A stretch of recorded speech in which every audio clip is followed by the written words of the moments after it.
हमारी special report शहर जहन्नुम है। जी हाँ, शहर में जगह जगह लगा है कूड़े का ढेर, गंदगी है, मरे हुए पशुओं की दुर्गंध है।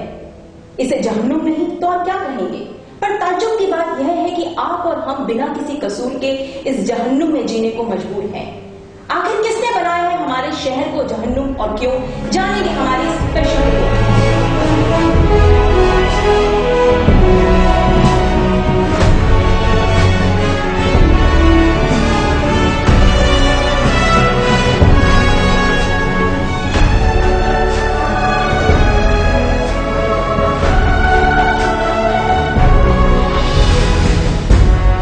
कैलाश जी महामंत्री, अब हम इनसे कुछ दो सवाल पूछेंगे।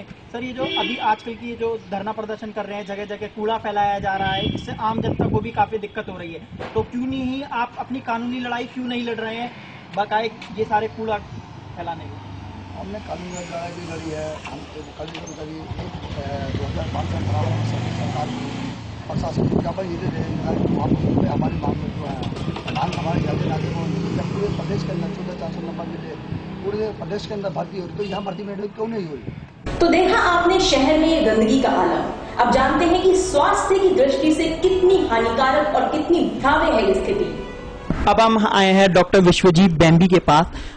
सर, हम आपसे थोड़ा सा इस बारे में पूछना चाहते हैं, जैसे आपने देखा है शहर में जगह जगह कूड़ा फैलाया जा रहा है सफाई कर्मचारियों की वजह से, और मतलब प्रशासन और सफाई कर्मचारियों के बीच के मनमुटाव कह लो या लड़ाई कह लो, ये कानूनी लड़ाई ना लड़के ये अपना एक प्रदर्शन कर रहे हैं जगह जगह कूड़ा डालने की वजह से, तो इससे आम जनता पे मतलब स्वच्छता पे एक कुछ असर पड़ रहा है।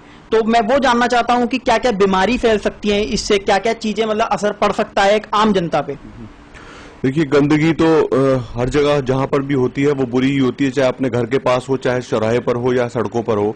और प्रधानमंत्री ने स्वच्छ भारत अभियान की शुरुआत भी इसीलिए की थी कि गंदगी में ना लोग रहें और उसके बाद बीमारियों के शिकार ना फैले। अगर हम देखते हैं तो ये जो गंदगी होती है, एक कॉमन इन्फेक्शन सब लोगों को होते रहते हैं, वायरल इन्फेक्शन जो कि मौसम के बदलने पर होते हैं। पर इस कूड़े के वहां पर रहने से अगर कोई आदमी उसके आसपास से गुजरता है तो वो कोई भी बैक्टीरियल इन्फेक्शन कैच कर सकता है। बैक्टीरियल इन्फेक्शन छोटे मोटे नहीं होते, बैक्टीरियल इन्फेक्शन बड़े होते हैं और कई बार उनमें बहुत हैवी एंटीबायोटिक्स की भी जरूरत पड़ जाती है। निमोनिया हो सकता है, खांसी, जो सांस के मरीज होते हैं उन लोगों के सांस के मरीजों के मर्ज बढ़ जाते हैं।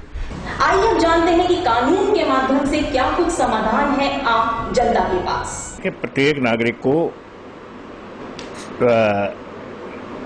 सुरक्षा पूर्वक और संविधान के तहत जीने का अधिकार है।